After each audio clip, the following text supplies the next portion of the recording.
अरे यार विद्या, तुम्हारा भाई विनय कहाँ गायब है? कब से उसे कॉल कर रहा हूँ, मजाल है जो एक भी कॉल उठा ले मेरी। क्यों अचानक से आपको मेरे भाई की क्या जरूरत पड़ गई? अरे कल शाम को वो मेरी गाड़ी उठाकर ले गया, ये बोलकर कि बस 15 मिनट का काम है। यहाँ 15 घंटे बीत गए लेकिन तुम्हारे भाई के आने का नाम नहीं। अब क्या मैं पैदल होटल जाऊंगा? हाँ तो क्या हो गया? मेरा भाई आपका इकलौता साला है, उसके लिए आप इतना एडजस्ट नहीं कर सकते क्या? विद्या, मैं एक 5 स्टार होटल का मैनेजर हूँ, ऐसे बिना गाड़ी के जाना अच्छा थोड़ी ना लगता है। मेरी क्या रेपुटेशन रह जाएगी लोगों के सामने। आप होटल के मैनेजर के साथ साथ मेरे पति भी हैं और उस नाते मेरे भाई की इकलौते जीजू, तो ये शिकायतें करना बंद कीजिए। हाँ, बस इसीलिए तो तुम्हारे भाई के मुझे इतना परेशान करने के बाद भी मैं उसका सर नहीं फोड़ पा रहा हूँ। कुछ कहा क्या आपने? नहीं तो मैं क्या कह सकता हूँ। एक काम करता हूँ, विनय को एक बार और कॉल करके पूछ लेता हूँ। रजत वहां से निकलता है और विनय को कॉल करता है। हाँ हेलो विनय, कहाँ हो तुम? जीजू, मैं तो अभी शहर से बाहर हूँ और दोस्तों के साथ एंजॉय कर रहा हूँ। और क्या, गाड़ी वैसे कमाल की है आपकी, एकदम मस्त चलती है। क्या शहर से बाहर? अरे पर मैं अब ऑफिस कैसे जाऊंगा? अरे चिल जीजू, मैं बिजी हूँ, दोस्त बुला रहे, बाद में बात करता हूँ। हाँ, अब तो लगता है सच में रिक्शा से ही ऑफिस जाना पड़ेगा। ऑलरेडी बहुत लेट हो चुका है, अब इससे ज्यादा मैं देर नहीं कर सकता। रजत एक ऑटो रिक्शा में बैठकर जैसे ही होटल पहुंचा, लो हो गया कांड। इस मुकेश को भी अभी यहाँ होना था। अब पूरे होटल में मेरी अफवाह उड़ा देगा कि बताओ होटल का मैनेजर रिक्शा से आया है। सर आप रिक्शा में? आपकी गाड़ी को क्या हो गया सर?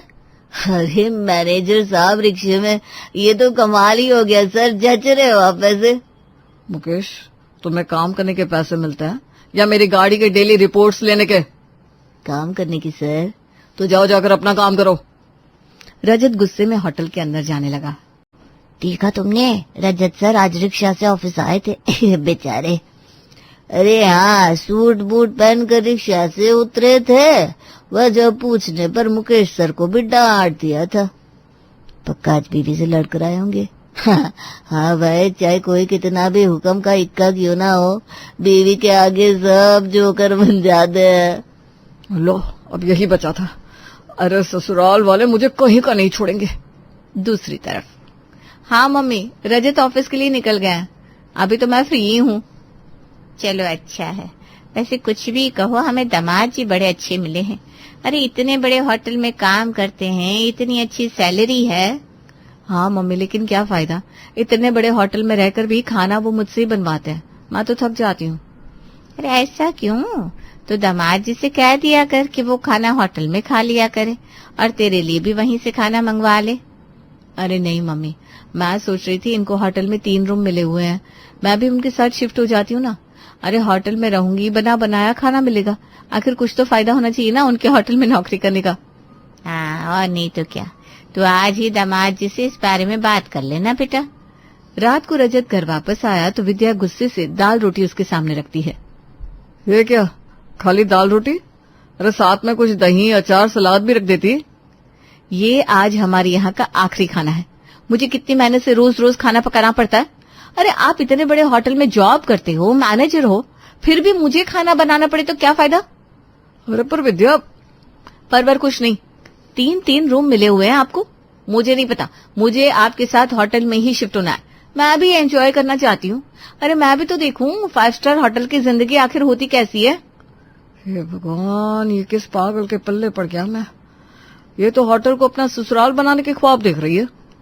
रजत विद्या को बहुत समझाता है पर वो जिद पकड़कर बैठी हुई थी। अगले दिन विद्या की जिद पर रजत विद्या के साथ होटल में शिफ्ट हो जाता है। रजत जी, यहाँ सब कुछ कितना अच्छा है ना, कितना बड़ा रूम है, टीवी, इतना बड़ा बेड, मैं तो अब यहीं रहूंगी, बस खूब ऐश करूंगी। हाँ ठीक है, पर ध्यान से रहना, मेरी इज्जत बनाकर, बहुत इज्जत है यहाँ मेरी। हाँ भाई ठीक है ना। रजत विद्या को कमरे में छोड़कर अपने काम में बिजी हो जाता है और विद्या तुरंत ही अपनी मम्मी को फोन लगा देती है। हेलो मम्मी, आज मैं ना रजत जी के साथ होटल में शिफ्ट हो गई। अरे बहुत आलीशान जगह है, बहुत मजा आ रहा है। मम्मी इतना बड़ा तो स्विमिंग पूल है, इतने बड़े बड़े कमरे। अच्छा ऐसा है क्या? हाँ मम्मी, पर मैं आप लोगों को बहुत मिस कर रही हूँ। अच्छा चलो ठीक है, मैं बाद में बात करती हूँ, मैं जरा देख लूँ सब कुछ अच्छे से। विद्या के फोन रखते ही मालिनी विनय के पास पहुंची। विनय, तुझे पता है तेरी दीदी और जीजू होटल में शिफ्ट हो गए हैं। क्या अरे वाह, फिर तो उनके मजे ही मजे हैं। हम चाहे तो हम भी वो मजे ले सकते हैं। वो कैसे मम्मी? अब मैनेजर दामाद होने का हमें भी तो कुछ फायदा होना चाहिए कि नहीं? वाह मम्मी, आप तो सच्ची एकदम कमाल हो। क्या दिमाग है आपका। अरे ऐसा मौका फिर कहाँ मिलेगा 5 स्टार होटल में रहने का। पगले। थोड़ी देर बाद मालिनी और विनय होटल के सामने खड़े थे। अरे वाह, दामाद जी का होटल तो बहुत ही बड़ा और शानदार है। हाँ मम्मी, ये होटल तो बाहर से इतना सुंदर लग रहा है, अंदर से तो न जाने और कितना सुंदर होगा। चल चल अंदर चलकर दामाद जी से मिलते हैं। दोनों अंदर आते हैं, जहाँ दामाद रजत रिसेप्शनिस्ट के साथ बिजी था। जीजू, मम्मी वो देखो जीजू, चलो चलो उनसे मिलते हैं। विनय, मम्मी जी आप लोग यहाँ क्या कर रहे हो? अरे दामाद जी, विद्या ने कहा आप लोग होटल में शिफ्ट हो गए हो, तो हमने सोचा हफ्ता भर को हम भी अपनी बेटी के यहाँ रह आते हैं। हम भी देख लेंगे आखिर हमारी बेटी कैसे रह रही है। लेकिन मम्मी जी, ये मेरा घर नहीं है, ये मेरा। अरे दामाद जी, क्यों परेशान होते हो? हमें कोई दिक्कत नहीं होगी। हमें पता है आप तो बिजी रहोगे, पर विद्या है ना, वो हमारा ध्यान रख लेगी। हाँ, क्यों नहीं। वैसे आप लोग भी कुछ और लोगों को बुला लाते, रूम्स का क्या है, मिल ही जाते है ना। मैं विनय को बोल ही रही थी, इसकी मौसी को भी बुला लेते हैं। आखिर दामाद का ही होटल है, दिक्कत थोड़ी ना होगी। अरे चुप कर जा रजत, अपने पैरों पर कुल्हाड़ी मत मार, वरना सच में ये लोग इस होटल को धर्मशाला बनाकर छोड़ेंगे। जाओ जाकर दूसरा खाना लेकर आओ। ठीक है मैम, मैं कुछ देसी लाने का ट्राई करता हूँ। वेटर दूसरा खाना उनको परोसता है। ओफो, अब ये क्या लिया? दिन तेरे साथ रह लूं। अरे तेरी याद इतनी सताई कि हम दोनों तुरंत ही आ गए। हफ्ते भर तो रह कर ही जाएंगे। हाँ मम्मी, आपने अच्छा किया, आराम से रहो यहाँ, इसी बहाने इस मस्त से होटल के मजे भी ले लेना। रात होती है। बेटी, माँ और बेटा 5 स्टार होटल के VIP डाइनिंग टेबल पर पहुँच जाते हैं। मैम आप यहाँ नहीं बैठ सकती, ये जगह VIP गेस्ट के लिए है। अरे तो हम भी तो VIP है। अरे यहाँ के मैनेजर जीजा है हमारे। तू क्या चाहता है, मैं अपने जीजा से कहकर तुमको नौकरी से निकलवा दूं? अरे सर, परवर कुछ नहीं, मैनेजर की वाइफ हूँ मैं। जाओ, हम सबके लिए बढ़िया सा खाना लेकर आओ। वेटर बेचारा मरता क्या ना करता, थोड़ी देर में उनके लिए खाने का थाल सजा देता है। ये कैसा खाना बनाया है, ना तो घी है ना मसाले। मैंने तो सुना था होटल का खाना बहुत अच्छा होता है। मैम ये कॉन्टिनेंटल फूड है, 5 स्टार होटल में ऐसा ही होता है। कोई प्रॉब्लम है क्या? प्रॉब्लम? अरे प्रॉब्लम ही प्रॉब्लम है। ये कैसा खाना दिया है तुम लोगों ने हमें? कॉन्टिनेंटल के नाम पर कच्ची सब्जियां पकड़ा दी। क्या हम तुम लोगों को पेशेंट दिखाई देते हैं जो बिना घी और मसाले का खाना परोस दिया? जाओ जाकर दूसरा खाना लेकर आओ। ठीक है मैम, मैं कुछ देसी लाने का ट्राई करता हूँ। वेटर दूसरा खाना उनको परोसता है। ओफो, अब ये क्या ला दिया? तुम लोगों के यहाँ ढंग का खाना भी नहीं मिलता। अरे बटर के बिना तो खाना मेरे मुंह में ही नहीं चलता। चलो तुम्हारे रसोई में बताती हूँ खाना कैसे पकाते हैं। अरे मैम आप वहाँ नहीं जा सकती, वहाँ जाना अलाउड नहीं है। मैम पॉलिसी होती है 5 स्टार की। अरे क्या पॉलिसी, काहे का 5 स्टार? खाना बनाना मुझे ही सिखाना पड़ेगा तुमको। अरे मैनेजर की सास हूँ मैं, मैनेजर की सास, मुझसे बदतमीजी ना कर, समझा? मालिनी वेटर के साथ होटल के बड़े से किचन में जाती हैं, जहाँ बड़े बड़े शेफ खाने की तैयारी कर रहे थे। सर इन मैडम को आपके बनाए डिश कुछ खास पसंद नहीं आ रहे, तो ये आपको गाइड करने के लिए आई है। क्या? कौन है ये जिसे मेरे जैसे वेल क्वालिफाइड कुक के हाथ का खाना नहीं भा रहा? अरे आजकल के लोगों को खाना बनाना आता ही कहाँ है। 5 स्टार 7 स्टार के नाम पर बस ठगते रहते हो। हटो साइड, आज सारा खाना मैं पकाऊंगी। बस फिर क्या था, मालिनी जी दही, बटर, घी, मिर्च, मसाले भर भर के कढ़ाई में डालने लगी, जिससे पूरे होटल में मसालों की महक फैल जाती है। और बेचारे शेफ साइड में खड़े होकर रोनी शक्ल बनाए हुए थे। अरे अजीब औरत है, इतना ही खाना बनाने का शौक था तो अपने घर पर बना लेती, यहाँ आने की क्या जरूरत थी? सर आपने तो उन्हें देखा भी नहीं है, पूरे होटल का माहौल चेंज कर दिया इन लोगों ने। हम वेटर पर तो ऐसा हुक्म चला रही है जैसे वो अलादीन हो और हम चिराग से निकले हुए जिन। अब और कर भी क्या सकते हैं, मैनेजर साहब के रिश्तेदार है, हुकूमत तो झेलनी पड़ेगी, वरना वो हमें जॉब से निकाल देंगे। हे भगवान, कितना मसाला डाल रही है ये। ऐसा ही चलता रहा तो होटल का नाम 2 महीने में मिट्टी में मिल जाएगा। होटल के डिश बन रहा है या भंडारा समझ में नहीं आ रहा। किचन के दरवाजे पर खड़ा मुकेश के साथ रजत भी उसकी सारी बातें सुन रहा था। देखो तो मेरे ससुराल वालों को, दूसरों के ससुराल वाले अपने घर के दामाद का मान बढ़ाने के लिए पता नहीं क्या क्या करते हैं, और यहाँ ये लोग मेरा मान सम्मान सब डुबोने में लगे हुए हैं। भगवान, मम्मी जी भी ना। सर आप अपने ससुराल वालों को समझाते क्यों नहीं है? तुम्हारी शादी हो गई है? नहीं सर। क्यों? फिर तुम नहीं समझ सकते। शादी होने के बाद हम मर्दों की हालत उस बंदर की तरह हो जाती है जिसे बीवी रूपी मदारी सारी जिंदगी अपने ताल पर नचाती रहती है। और अगर ससुराल वाले ऐसे निकले तो फिर माशाअल्लाह क्या ही कहना, तुम्हारी जिंदगी तो नाचने लायक भी नहीं रह जाएगी। सर आप मुझे डरा रहे हैं, ऐसे तो मैं कभी शादी नहीं करूंगा। हाँ तो मत ही करना, कुछ नहीं रखा शादी वादी में, सब मोह माया है। मुझे देख लो, मैं शादी करके भुगत रहा हूँ, ऐसे तो मेरी नौकरी चली जाएगी। पर सर आप अपनी नौकरी बचाने के लिए मैडम से पंगा लेकर अपनी जिंदगी खतरे में तो नहीं डाल सकते। शट अप, मेरे साथ ज्यादा फ्रैंक होने की जरूरत नहीं है, जाओ जाकर अपना काम करो। रजत की डांट सुनकर मुकेश तुरंत वहाँ से बाहर निकलता। ससुराल वालों के चक्कर में मजाक बनकर रह गया हूँ इन सबके लिए। नहीं, मुझे आज ही विद्या से बात करनी होगी। रजत रूम में आता है तो देखता है विद्या, विनय और मालिनी एक साथ कमरे में बैठकर गप्पे लड़ा रहे थे। रात हो गई, आप दोनों को अपने रूम में नहीं जाना क्या? वो क्या है ना रजत जी, आज मम्मी और विनय इसी कमरे में मेरे साथ रुकना चाहते हैं, तो आप ही किसी और कमरे में रुक जाइए ना। क्या मैं किसी और कमरे में रुक जाऊं? हाँ जीजू, किसी और कमरे में रुक जाइए ना, आज मुझे और मम्मी को दीदी के साथ ढेर सारी बातें करनी है। सब समझता हूँ मैं, कोई बात नहीं करनी इन लोगों को, बस मुझे परेशान करने के नए नए तरीके ढूंढने होंगे। क्या हुआ बेटा, तुम्हें प्रॉब्लम हो तो बता दो, हम चले जाते हैं।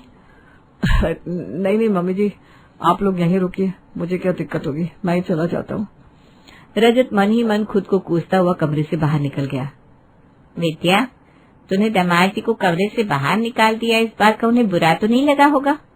अरे नहीं मम्मी, जीजू को क्यों बुरा लगा होगा भला, अपना जरा सोचो मत। हाँ मम्मी, रजत जी को कोई बुरा नहीं लगा है, आप टेंशन ना लो। दूसरी तरफ रजत दूसरे कमरे में बैठा अपनी किस्मत को कोस रहा था। क्या किस्मत है मेरी, सोचा था शादी करने के बाद आराम से होटल से घर जाऊंगा, बीवी के हाथ का बना खाना खाऊंगा, आराम करूंगा, लेकिन यहाँ तो सब कुछ उल्टा पड़ गया। बीवी ने होटल को ही घर बना दिया और अब आखिरकार मुझे कमरे से निकाल दिया। ऐसे ही हफ्ते की जगह महीना बीत चुका था, पर ससुराल वालों का जाने का नामो निशान नहीं था। तभी उसे विनय होटल के एंट्रेंस में अपने कुछ दोस्तों के साथ आता हुआ दिखा। अरे विनय, ये लोग कौन है? ये मेरे दोस्त है जीजू, इनको कुछ दिन के लिए रूम्स की जरूरत थी तो मैंने यहाँ ले आया, ये कह करके इनको यहाँ सस्ते में रूम मिल जाएगा। अब आप मेरे जीजू आया तो इस बात कहने में तो कुछ फायदा होना चाहिए कि नहीं। सस्ते में रूम मिल जाएगा मतलब जीजू, जो रूम आपको फ्री में मिले हुए है ना, वही रूम इनको दे दूंगा और बदले में इनसे आधे पैसे ले लूंगा। इससे आपके फ्री फोकट के रूम के एटलीस्ट 50% चार्ज तो वसूल होंगे, साथ में मेरे दोस्तों को भी सस्ते में रूम मिल जाएगा और ये भी 5 स्टार के मजे ले लेंगे। अरे विनय, मेरी बात तो सुनो। अभी मैं बिजी हूँ, आपको रात में मिलता हूँ, थोड़ी देर के लिए आपकी गाड़ी भी चाहिए होगी। अभी मैं जाता हूँ, अपने दोस्तों को होटल तो दिखा दूं। विनय हो गया तुरंत गायब, पर रजत को उसकी बातें सुनकर चक्कर सा गया। वो लड़खड़ाता हुआ गिरने लगा तो मुकेश ने उसे संभाला। सर संभालिए खुद को। कुछ संभाल ही तो नहीं रहा मुकेश, ऐसे तो मैं लूट जाऊंगा, बर्बाद हो जाऊंगा। लूट जाऊंगा? सर आप ऑलरेडी लूट चुके हैं। आज इस होटल के मालिक इस होटल के इंस्पेक्शन के लिए आ रहे हैं। सोचिए, जब उन्हें पता चलेगा कि उनके बिजनेस में ही रहकर आपका साला अपना बिजनेस चला रहा है तो आपका क्या होगा? क्या आज होटल के मालिक यहाँ आ रहा है? भगवान, अब मेरा क्या होगा? कुछ ही देर में होटल के मालिक मिस्टर कपूर वहाँ पहुँच चुके थे। तो रजत, हमारा होटल प्रॉफिट में तो है ना? अब तक तो प्रॉफिट में ही था सर, लेकिन मेरे ससुराल वालों के आने के बाद पता नहीं कब तक प्रॉफिट में रहेगा। क्या हुआ रजत, तुम चुप क्यों, कहाँ खो गए भाई? हाँ सर, होटल प्रॉफिट में ही है। That's great. तभी मालिनी विद्या के साथ टहलते हुए उनके सामने पहुंच जाती है।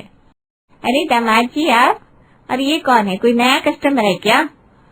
नहीं मम्मी जी, ये हमारे होटल के मालिक है। क्या ये है इस होटल के मालिक? आपसे तो बहुत सी शिकायत है हमें। यहाँ आज के बावर्ची बिल्कुल भी अच्छा खाना नहीं बनाते, तेल मसाला ऐसे डालते हैं मानो हम मरीज हैं। अरे इतना फीका खाना भी कोई खाता है क्या भला? मैंने सिखा दिया है इनको, अब बनाते हैं एकदम चकाचक खाना। अरे मम्मी जी, आप ये सब क्या बोल रही हैं, और आप यहाँ क्या कर रही हैं? अरे पूरा दिन कमरे में थोड़ी ना बैठे रहेंगे, इतना बड़ा होटल है, हम तो बस यूं ही घूम घूम कर देख रहे हैं। वैसे होटल बहुत बढ़िया है आपका भाई साहब, एकदम फिल्मों जैसा। तो आप लोग एक काम करिए ना, गार्डन की तरफ जाइए, वहाँ और भी अच्छे नजारे हैं, और स्विमिंग पूल भी है, वहाँ जाइए। मम्मी ये सही कह रहे हैं, चलो ना स्विमिंग पूल में पैर डालकर बैठेंगे, बड़ा मजा आएगा। दोनों खिसक लेती है और रजत चैन की सांस लेकर जैसे ही पलटता है, मिस्टर कपूर को खुद की तरफ देखता पाकर उसकी सांसें फिर से अटक जाती है। ये सब क्या था रजत, ये कौन थी? सर वो मेरी सास थी। और वो यहाँ क्या कर रही हैं? सर एक्चुअल में बात ये कि जब से इन्होंने सुना है कि मैं 5 स्टार होटल में मैनेजर हूँ, तब से ये लोग मुझे लूटने में लगे हुए हैं sir. I am sorry sir, please मुझे नौकरी से मत निकालिएगा सर, मेरी हेल्प कीजिए इनको निकालने में। अरे सर 6 महीने की सैलरी कट कर दो, पर इनको यहाँ से बिता कर दो। 5 स्टार को इन्होंने चौल बाजार बना दिया है। Okay relax relax, it's okay, मैं समझ सकता हूँ।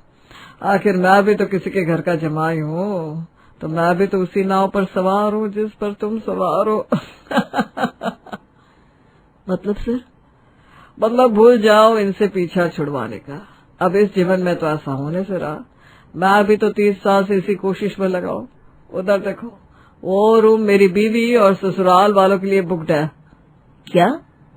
हाँ भाई, ये ससुराल वाले हैं साहब।